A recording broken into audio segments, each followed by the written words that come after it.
আজকে আমরা যাচ্ছি সিলারিগাঁও। রাস্তার দুদিকে চা বাগান, তার মাঝখান দিয়ে এগিয়ে চলেছি। রাস্তায় যাওয়ার পথে দেখতে পেলাম হনুমান মন্দির ভিউ পয়েন্ট।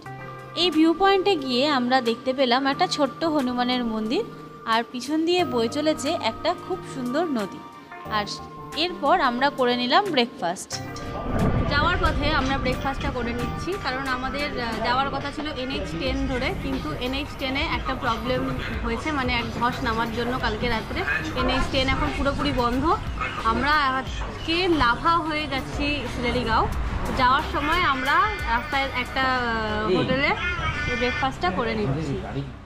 ব্রেকফাস্টে ছিল পরোটা আর তরকারি। ব্রেকফাস্ট করে আমরা এগিয়ে গেলাম। বেলা 12টা নাগাদ আমরা ফাইনালি পৌঁছে গেলাম স্বপ্নের মতন সুন্দর সিলারিগাঁওতে। সিলারিগাঁও কিন্তু একটা খুব সুন্দর জায়গা, চারিদিকে সবুজে ঘেরা পাহাড়, তার ঠিক মাঝখানে রয়েছে একটা ছোট্ট গ্রাম।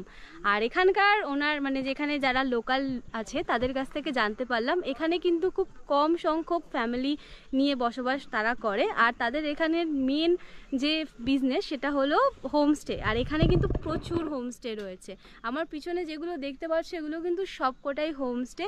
অসম্ভব সুন্দর একটা জায়গা, চারিদিকে সবুজ পাহাড়, যেদিকে তাকাবে সেদিকেই পাহাড়, পুরো 360 ডিগ্রি তোমরা পাহাড়ের ভিউ পাবে। আর তার ঠিক মাঝখানে কিন্তু রয়েছে এইরকম সুন্দর সুন্দর হোমস্টে।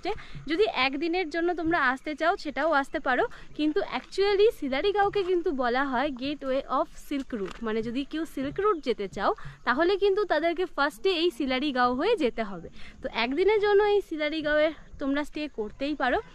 আমি রেকমেন্ডেশন দেবো যে সিলারিগাঁও হয়ে যাও, কারণ এত সুন্দর নেচারকে এত কাছ থেকে যদি দেখতে চাও তাহলে কিন্তু অবশ্যই একবার চলে আসতে হবে।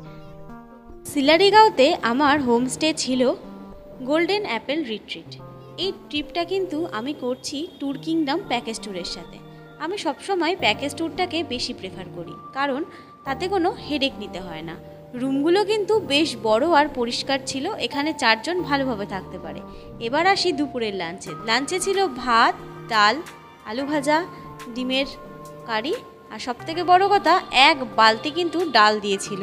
যাই হোক, লাঞ্চ করে আমি এখানকার ছোট ছোট বাচ্চাদের সঙ্গে একটু খেলা করছিলাম।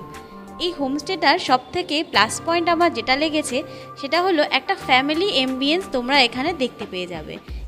এই গ্রামের মনে হয় যত বাচ্চারা ছিল সব এখানে এসেই খেলা করছিল, বেশ কিন্তু ভালোই লাগছিল।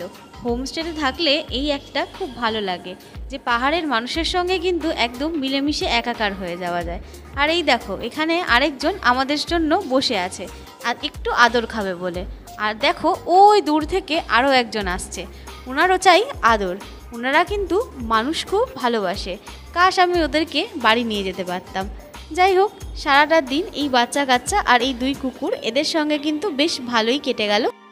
লাঞ্চ করে একটু রেস্ট নিয়ে ঠিক সন্ধে নামার আগে বেরিয়ে পড়লাম আশেপাশের গ্রামটা ঘুরে দেখতে। এত সুন্দর গ্রাম, চারিদিকে শুধু ফুল গাছ আর সবজি গাছ আর নানান রঙের হোমস্টে। সত্যি বলছি দারুণ সুন্দর। এই গ্রামে কিন্তু প্রত্যেকটা বাড়িতেই প্রায় হোমস্টের ফেসিলিটি রয়েছে।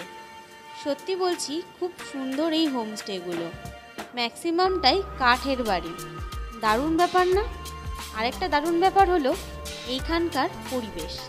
এই গ্রামটা এতটাই পরিষ্কার পরিচ্ছন্ন, এখানকার মানুষ এত সুন্দর করে গ্রামটাকে গুছিয়ে রেখেছে সেটা না বললেই নয়। তোমরা যখন আসবে আশা করছি তোমরাও এই গ্রামটাকে এইভাবেই সুন্দর করে গুছিয়ে রাখবে। আর এই ইভিনিং ওয়াক সন্ধে নামার আগে আমি যখন বেরিয়েছিলাম আমার এই গ্রামটা এত ভালো লেগে গেছে কি বলবো। তোমরা ঘুরতে আসলে সন্ধেবেলায় কিন্তু অন্ধকার নামার আগে একবার এই ইভিনিং ওয়াকটা করো। যাই হোক, পুরো গ্রামটা ঘুরে আবার আমি চলে গেলাম হোমস্টেতে গিয়ে চা খেয়ে এত টায়ার্ড ছিলাম কখন ঘুমিয়ে পড়লাম বুঝতেই পারিনি। ঘুম ভাঙাতে দেখলাম ডিনারের টাইম হয়ে গেছে। ডিনারে ছিল রুটি, আলু ভাজা আর চিকেন। ডিনার করে সেদিনের মতন গুড নাইট। সকালবেলা ঘুম ভেঙেই দেখতে পেলাম অসাধারণ একটা ভিউ, কাঞ্চনজঙ্ঘা, যেটা দেখতে বাঙালিরা বারবার ছুটে আসে পাহাড়ে। আর এই সিলারিগাঁওয়ের হোমস্টে থেকে কাঞ্চনজঙ্ঘা এত সুন্দর দেখতে পেয়েছি, যেটা আমি হয়তো সারা জীবনেও ভুলবো না। তো ফাইনালি বন্ধুরা, আমাদের একদিনে সিলারিগাঁওয়ের হোমস্টে যেখানে আমরা ছিলাম সেটা শেষ হয়ে গেছে। তো সকালবেলা আমরা ব্রেকফাস্ট করে এখন আমরা যাচ্ছি আরিতার লেকের দিকে। তো এই পর্ব, এই সিলারিগাঁওয়ের পর্ব এখানেই শেষ হচ্ছে। সকালবেলা দুর্দান্ত ওয়েদার ছিল, তোমাদেরকে দেখালাম কাঞ্চনজঙ্ঘা এত ক্লিয়ারলি আমি আমার লাইফে ফার্স্ট টাইম দেখতে পেয়েছি। আর এত কাছ থেকে দেখতে পেয়েছি, মানে বলার মতন না যে আমি এত ভালো দেখতে পেয়েছি। তো আজকে এই সিলারিগাঁও থেকে সবাইকে টাটা, দেখা হচ্ছে নেক্সট ব্লগে। খতম।